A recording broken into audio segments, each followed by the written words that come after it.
Hello. Thanks for taking a beat. My name is Katie, and I'm a licensed therapist and coach who helps people feeling stressed and overwhelmed to create more balance and fulfillment in their lives. Today's episode explores the topic of burnout, something that can affect all of us at one point or another. Burnout can also be kind of sneaky. It can creep up slowly and then all of a sudden, seemingly out of nowhere, hit like a ton of bricks. Because it's a slow burn, it can also be easy to ignore the warning signs of burnout, which can include things like exhaustion, irritability, apathy, procrastination, and skepticism. It's also not uncommon to think that if we experience any of these signs, that there's something wrong with us. And if we just try harder or get our head in the right place, it will all go away. In fact, what we often need a lot of the time is a break. Not necessarily a vacation or to full stop quit something, although that might be the case sometimes, but rather a pause to stop and reevaluate how we're doing things. To help explore this topic further, I'd like to welcome Daniela Wolf, a licensed master social worker and burnout prevention specialist. Through her work and expertise, Daniela helps stressed and burnt out professionals release guilt and overwhelm in order to productively manage their time and daily tasks. She educates people on self-care as well as the causes, including one very unexpected cause of burnout, so that they can become more empowered and equipped with strategies to help counteract this sneaky type of exhaustion. And on that note, welcome, Daniela. No, thank you so much, Katie. I'm excited to be here.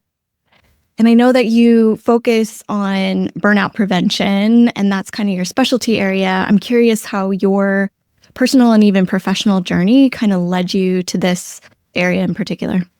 Sure. So I've been a social worker. I'm a licensed master social worker for almost 30 years now.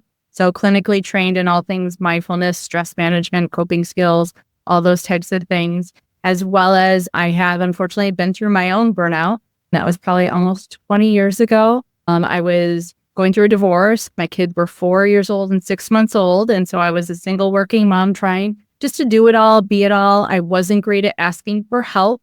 I had some negative mindset issues going on, and I drove myself straight into my own burnout. I was irritable. I was snapping. I wasn't showing up as the woman and mom that I knew I could be and that I wanted them to remember growing up. And so I started super small. I started with a simple daily gratitude practice, listing 3 to 5 things that I was grateful for every day.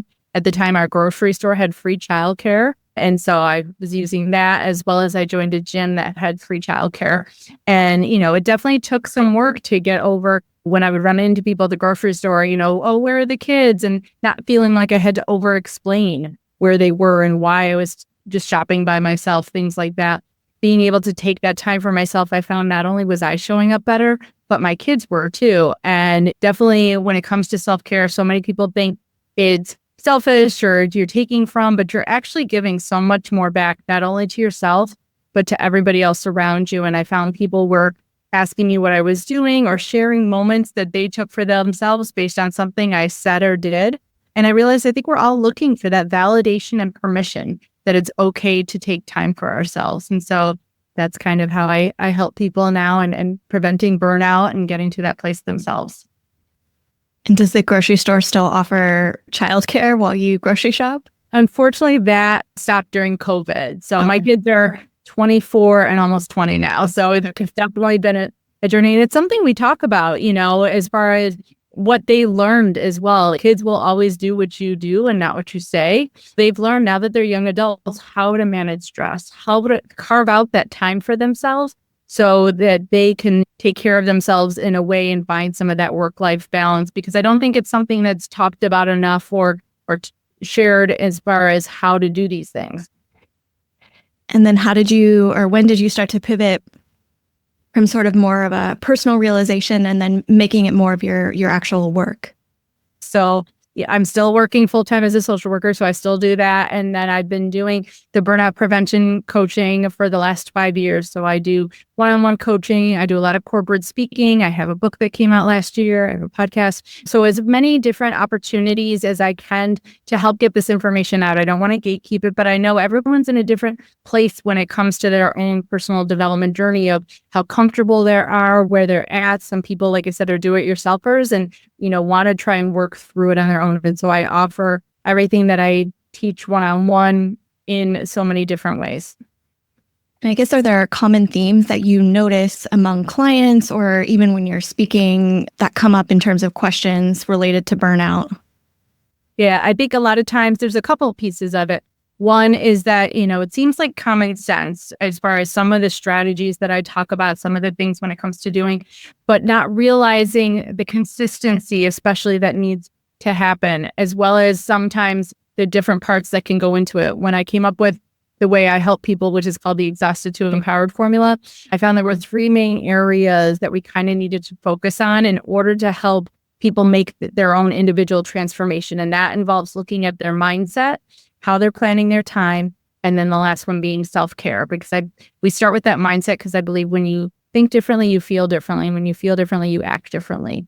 And if you just go through the motions of doing the activities, but you're still maybe caught in some of those negative mindsets, those negative limiting beliefs, that guilt can creep in, regret can keep in. You might even be like going through your to-do list while you're practicing yoga or something like that. And so we really need to look at what has been ingrained in you sometimes as far as when it comes to prioritizing yourself on your daily to-do list. What work ethic maybe have you kind of subscribed to? That maybe it's one, like you have to be available 24/7 just to show that you're committed, but that doesn't serve you when it comes to living your life on a day-to-day basis as far as how you really want to. So recognizing those kind of obstacles that can get in the way, and then being able to work through not just your mindset, but then structuring your day in a way that focuses on just a couple priorities. And there's a lot of tools I use to help people through that process, because I think when we just have one long to-do list and everything has the same level of importance,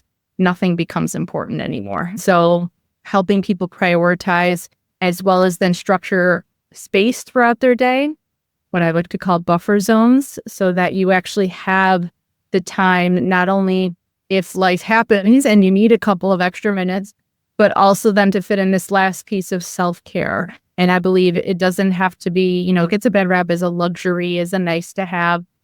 Real self-care, it's a daily necessity, just like eating, sleeping, and brushing your teeth. You wouldn't eat on Sunday and think you're not going to be starving on Tuesday. You can't practice self-care once on Saturday and think you're good for the week. And so I talk about real practical self-care. And there's 8 pillars in that involves everything from how you eat, how you sleep, how you move, how you dress, how you decorate and organize your home, how you think about money, how you connect with others, as well as traditional personal development like mindfulness, meditation, journaling, those types of things. So when you start to see it from a different framework, you start to then implement micro moments throughout your day. And I teach even as small as like a 1-minute self-care that you can start to integrate throughout your day. So every day doesn't have to look exactly the same, but it's the consistency that those things keep happening. Working through that formula, do you ever notice that there's maybe a pattern of resistance to any of those areas among most people, or is it kind of different depending on the person? It's absolutely different depending upon the person, but I don't know if it's necessarily resistance as opposed to just trying to find what really works for each person. Because, some people, when you come to their time planning per se, some people like to know down to the minute every single day. Some people like that month at a glance. Some people like it by week. I'm a weekly person, to kind of get a framework for what works for me. Breaking through those mindsets, definitely takes practice. And I think that's the part as well that people, they want a quick fix. They want a one and done. And these are definitely kind of things that you need to be practicing in order to create new neural pathways in your brain. To think differently, you have to have that repetition of creating a new path. I always love the analogy of, creating a new neural pathway, like going hiking in the woods. There's the path that gets traveled on over and over again, so it's really worn down and easy to follow. you're creating a new path in the woods. So it's going to take that repetition to break that cycle, to break falling into those old habits and routines. And then it's the same with your time when it comes to setting up your priorities and maybe working through some people pleasing, saying yes to everything. And then, like I said, really finding those options with that self-care that's going to work for you. Like for me personally, I start and end my day with me. I always do some movement and meditation in the morning, and then I read and do my skincare at night. But it looks different every single day. Some days I might only have 10 minutes. So I do a 5-minute yoga practice and a 5-minute meditation. Some days I might have 30 minutes or 40 minutes. At night, sometimes I'm tired and I might only read 3 sentences or I might read 3 pages. But the consistency of those pieces of my day means they happen every single day regardless. And so finding those things just takes some practice, takes some repetition in order to then find that work-life balance. And kind of pointing out one thing that you mentioned in there, what about the idea of saying no? Do you find that that can be difficult for people, especially if it's a new practice? Absolutely. I think sometimes we're really conditioned that saying no is a bad thing, that having boundaries is a bad thing. Boundaries is actually one of my favorite B words. And to incorporate that when I talk about work-life balance, because I know a lot of people think, oh, you can't have that, because they assign balance with everything being equal. I don't think that's possible either. You can't have everything being equal. There's too many moving pieces to make it perfectly balanced in that way. I approach balance from the framework of it made up of how you adapt, pivot, have resilience, and boundaries. And so when you have those 4 components, and especially those boundaries, again, they get a bad rap. They're seen as a wall, as a negative, as a no. Boundaries are also the things you say yes to. I say yes to myself every morning and every day. And that's a hard boundary, though, that I always do. Yeah, boundaries are about letting people know when you're at your best, when you're available, when you're open to be able to accommodate certain things. If you went to your favorite coffee shop every day and you didn't know what time they were open, you would get frustrated if every time you showed up, they were closed. But if they post their hours outside, I have to get there between 10 and 3 or they're not going to be open. It's the same with our boundaries. I think we don't always communicate them well, which is why we might get frustrated. We might be resentful. But when we start to communicate, whether it's even, an outgoing message on our emails that we respond between 9 to 5, Monday through Friday, that alone can be so freeing when it comes to then you don't have to check emails at your kid's soccer game. Then you don't have to respond at 10 o'clock at night because people know when you're going to get back to them. Boundaries can be saying, if you're asked to do something, instead of always saying, yes, I'll do it, you can say, thank you so much for thinking of me. Can I do this next month? Putting boundaries around your time helps you and everybody else around you, just like self-care. So boundaries is more than just saying no.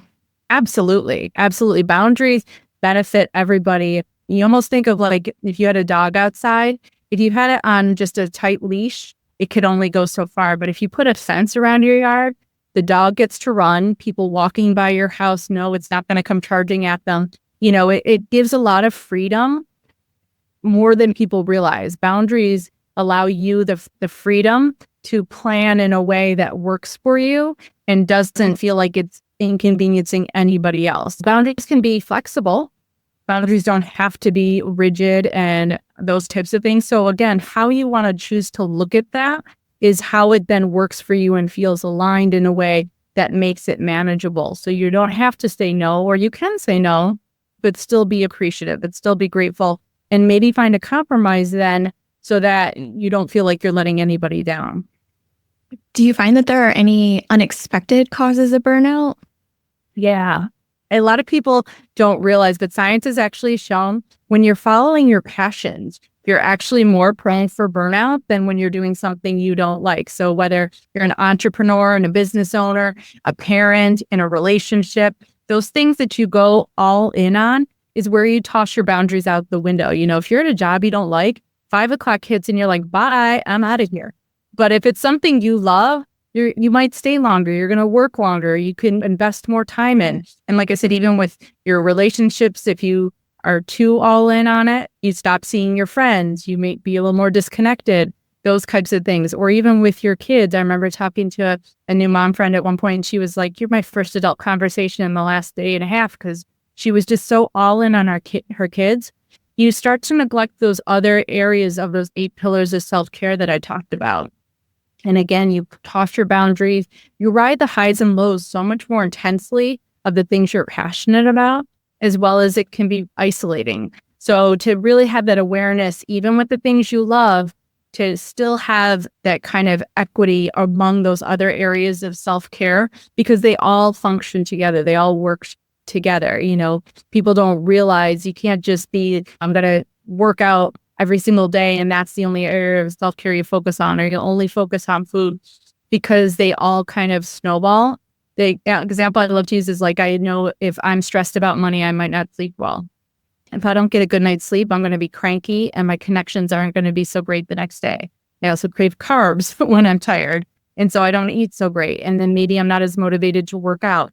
And so you can start to see how being intentional in each of those areas, and you don't have to be totally great at all of them, but at least having that awareness and being intentional in all those areas helps you kind of ride through your day a little bit easier. I was not expecting that to be a cause or an unexpected cause of burnout, because usually a lot of the messaging is if you follow your passion, it gives you more energy. It absolutely can, but you still have to have boundaries around your time, and you need to maintain those other areas of your life. How do you help people to develop an awareness when maybe they are starting to get to a point where they are at capacity, what in one area or other in their life, or multiple areas? Yeah, it's hard to recognize because I think, unfortunately, in today's society, we're always on. We have our phones, we have a lot going on. We're just connected in so many different ways. And so there's a lot of stress. And people don't always realize stress is a normal part of life. Like, that's okay. It's not about completely removing the stress, but recognizing when it's starting to have that negative impact, when you're not motivated anymore, when you start to have that dread and regret, even cynicism about those things is where it might start to show up. There's a great analogy that I heard. I love analogies when it comes to recognizing the difference between being stressed and burnt out. And so the analogy is, imagine you're sitting in front of a bonfire and the fire is raging and you keep putting more logs on the fire. That's stress, right? Because you keep putting more things on your list, but the blaze is glowing bright. It's really warm. You're toasting your marshmallows, that kind of thing. So you're working with your stress at that point. Burnout is the point where you put so many logs on that the fire's completely burnt out. It's those gray ashes that maybe you can kind of fan a little bit, but it just gets a little red glow. You cannot get that spark and that fire back. And that's where you've gone too far. You didn't manage your stress in a way that allowed it to be sustainable. You put too much on. And so kind of recognizing there's a balance between putting stress on your plate as well as taking space. And that's the whole part of, again, with that time planning, putting space in, allowing yourself time to breathe, space to relax. A fire is going to work better when it has oxygen, when it has space, when the logs are spread out, sticking with the analogy. Because I think, again, we have to do the same thing with the tasks that we have at hand with our life, to have that buffer zone between the things we're doing in order to stay productive, to stay creative. And definitely taking time for self-care, taking space for yourself is a great way to stay more productive and creative. You think of how many great ideas you get when you're in the shower or taking a walk or doing something different is where you find that spark comes back. You can come back from burnout as well. It just, then you have to set yourself up in a way that you're not going from super intense to nothing, super intense to nothing. You want it to feel like a life you don't need to escape from and take a vacation from. You want it to feel aligned so that every day you get a mix of creative, a mix of productive, some purpose, but also just some sense of self and who you are. So diversify. Yes, absolutely. Do you have a definition for self-care that you like or resonate with? Like, how do you describe it to people? When I talk about self-care, everybody, like I said, thinks of it as a spa day or massage or a getaway, but that's not practical on a day-to-day basis. As well as self-care doesn't have to always be about relaxing. Self-care is about your confidence, and it's about that energy that you show up with. That's how you recharge. Recharge isn't always relaxing. It's about that energy that you bring to the room, which is why, like, you think of how you dress. that's going to be part of your energy. That's part of, when I'm wearing like this one outfit, you might feel like, yes, I got this, and you're going to have a different energy and confidence and show up. And that's contagious. People, they feed off of that. When someone is maybe kind of trying to hide or shrink back. And so self-care can be done with other people. It doesn't have to be done alone in a quiet Zen place. Self-care can be loud. It can be laughter. You think of those times maybe out with your girlfriends where you just laugh so hard you're crying. That is a great form of self-care, those types of things. So to kind of have a sense of, again, doing it with others, doing it with your family, doing it from a place of confidence and recharging, as well as it could be calm and relaxing, and giving it that freedom and flexibility is how you can fit it in a more sustainable way throughout every single day in those micro moments. So kind of like what helps you to feel or come alive or feel alive? Mm-hmm. Yes, absolutely. What are you looking for on a day-to-day basis? Are you looking just to be calm, or are you looking to be able to be excited, have joy, have that happiness? And studies have been shown that, happiness it's such a broad thing. That's why people are always kind of chasing it. But it's actually those micro moments of joy throughout your day, which is part of why a gratitude practice is so important to that as well. But even, like I said, when I talk about a 1-minute practice, what I tell people is you can set a reminder to go off on your phone. And then during that time, you set a timer for 1 minute and you don't do anything else. You don't scroll social media, don't go through a load of laundry, and you just sit for 1 minute, and maybe you do some box breathing. Maybe you shrug your shoulders, get a drink of water. You can look outside. And just in that 1 minute, science has shown your cortisol levels go down, your heart rate slows down, your stress levels go down, as well as, say you set that reminder now for 5 times throughout your day. So now you've got a 5-minute self-care practice. You get a dopamine hit of setting a goal and achieving it. You might then during one of your minutes be like, you know what, I got 2 minutes. I got 3 minutes, and it slowly starts to build in a way so that you don't always feel that instant like zen of like, oh, now I'm better. I'm all calm. I'm all good. But over time, having that lower stress level, that lower heart rate and cortisol level allows you to respond rather than react when life happens. Because so many times when we react, those are the things we didn't mean to say, those regrets we didn't want to have. And so being able to just respond rather than react is then how you can find that balance of adapting, pivoting when life happens, not having a bad moment destroy your whole day, and being able to kind of roll through in a way that still works for you. That's part of that resilience. I love to talk about mental fitness as part of how you're building this.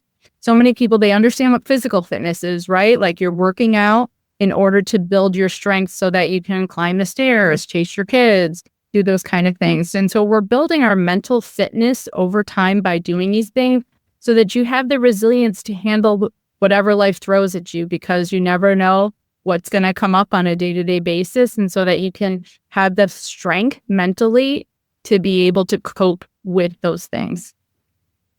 I think that's such a good analogy to the physical fitness. I think maybe sometimes where people might struggle is with physical fitness, you can see the results, whereas mental fitness, it's much harder to see the results. How do you kind of advertise or help people, to advocate for that the results are going to look and feel a little bit different, but they're still there? Absolutely. And that is so hard, when it is something that's not as tangible as losing 5 pounds or making $10,000 or something like that. But to see it in other ways, like I said, you look at the quality of your relationships. Even at work, they've been able to tell that when there's employee wellness programs in place, the number of turnovers goes down. Sick days are used less. There are different benefits that can be seen from a financial standpoint or productive standpoint. Even if it was something like physical fitness to go to the gym, when you're in a healthier place, you just feel good. And so sometimes it's about looking backwards, looking at maybe like if you were doing some journaling, if that was something that helped you to be able to see your own progress in your own personal way, looking at your wins each day. Some people, if they need that tangible kind of validation on it, there's definitely ways we could incorporate that for you, because like you said, it can be hard to measure mental fitness, but over time, you can see it around you. The people around you can see it for sure.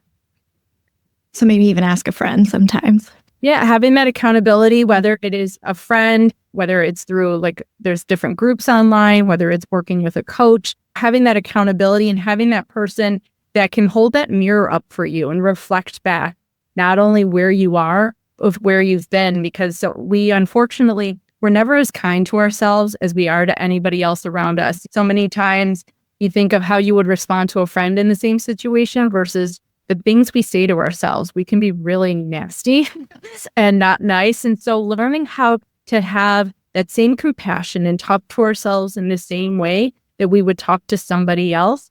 Coaches are great as far as helping you kind of work through and be able to see that progress so that you can start to now validate it for yourself.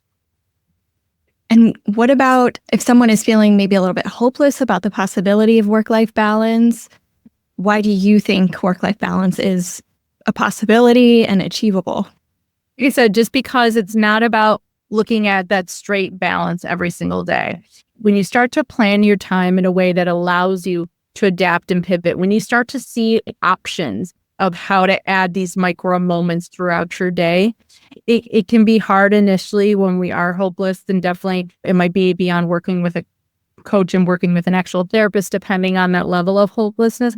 But to start to see that small shift, like I said, that's why it's so easy to start a 1-minute practice if it goes off once a day, to be able over 5 days to know you did that 1 minute, 5 days in a row is how you start to move the needle. You start so super tiny when it comes to creating new habits and strategies and making these micro shifts in your mindset. Maybe it's not about eventually you do some self-assessment that work on your own thoughts, but maybe it's about adding new thoughts. You can't see in front of me, but I have a whole quote wall of all these different quotes. And so whether it's finding positive affirmations and repeating those, again, still changes your neural pathways in your brain, still changes the things you're saying to yourself every day. I had this one coach she had me put sticky notes on my mirror, said, I'm capable, I'm outgoing, I'm different thoughts. And I still have them up there where you have to tell yourself these things on repeat in order to start moving the needle. So you can absolutely retrain the way you're thinking, the things you're doing each day, and how you're planning your time by starting small, investing in intentional actions, and just staying consistent with it over time. So practicing and staying committed. Yeah. And it's definitely starting small is going to be the easiest way to do that. I think that's why they say so many New Year's resolutions don't succeed, because people take a goal that's way too big and instead of breaking it down into a smaller piece. Like, you're not going to go run 26 miles to go train for a marathon. You're going to start walking around the block. Well, any other advice that you have in the area of burnout, or wisdom that you've collected along the way that you think might be helpful for people? Anything other unexpected that might be interesting? The last thing I would say is just to give yourself grace. I think so many times we expect this level of perfection that isn't realistic. You think of the first time you learned to walk, ride a bike, you fell. You didn't do it right a bunch of times, and you didn't give up just because it didn't work out the first 1, 2, 3 couple of times you tried. We had that persistence when we were younger to keep going, to keep trying. And so to give ourselves the grace that we're human. We mess up. We're not perfect. Not every day is going to be great, but to still stay consistent and give yourself just that grace and compassion. Well, thank you so much for coming on today and sharing your strategies and your advice. I do think burnout is something that can affect a lot of people at different times in life too. Like, maybe it's not you don't fully burn out, but you just experience kind of that lack of enthusiasm or almost apathy or cynicism. And it can be almost overwhelming when you are experiencing that. And then to know how to move out of that can be really helpful. Absolutely. And once you start, you automate these things where you don't even realize, you're doing them anymore. They just become ingrained in how you're doing your day, just like you brush your teeth and eat without having to think of each step in the process. To find out more about Daniela and her work, be sure to check out her website, bestdlife.com. You can also follow her on Instagram at bestdlife, and she has a podcast, Bestie Life with Daniela. Additionally, she offers a free quiz that you can take to find out if you're on the brink of burnout. All the links to all of that are also in the episode description. For additional coaching resources, you can also check out takeabeatcoaching.com to learn more about a one-on-one coaching program designed to help high achievers better navigate stress and indecision in order to move forward toward the life that they envision. I hope this episode was helpful. Thanks for listening, and take care.